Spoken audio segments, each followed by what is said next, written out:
माँ कहियो सुख के दरस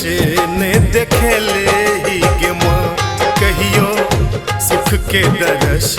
ने देखेले ही गे माँ हमरा ए नाली लोह कोना केलही गे माँ हमरा ए नाली लोह कोना केलही गे माँ कहियो सुख के दरस ने देखेले ही गे माँ कहियो सुख के दरस ने देखेले ही गे माँ।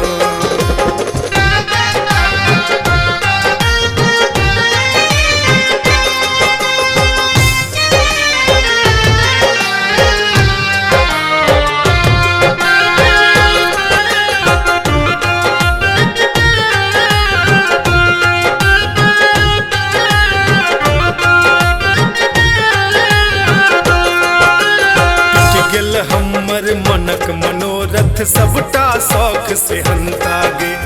कालक पहरा चहु दिस लागल घेरने अछि अदिनतागे टूट गेल हमर मनक मनोरथ सबटा शौख से हंतागे कालक पहरा चहु दिस लागल घेरने अछि अदिनतागे हुकरत बेटा के बोलने हुकरत बेटा के बोलने सुनल ही गे माँ कहियो सुख के दरस ने देखेले ही गे माँ कहियो सुख के दरस ने देखेले ही गे माँ।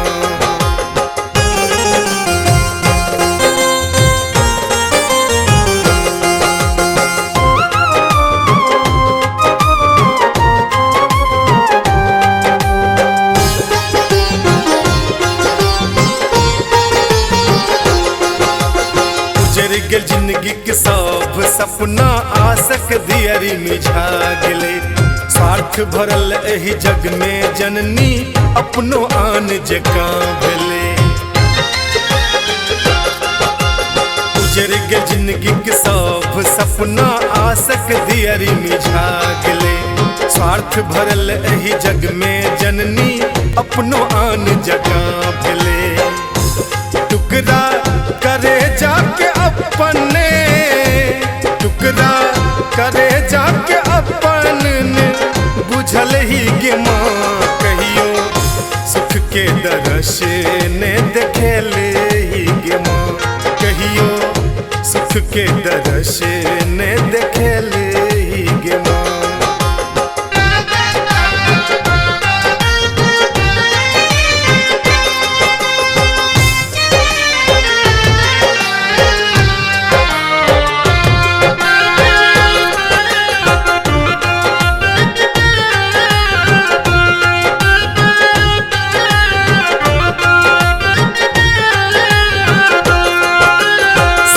जगत के माई तू ही छे तखन कोना हम टूअर छी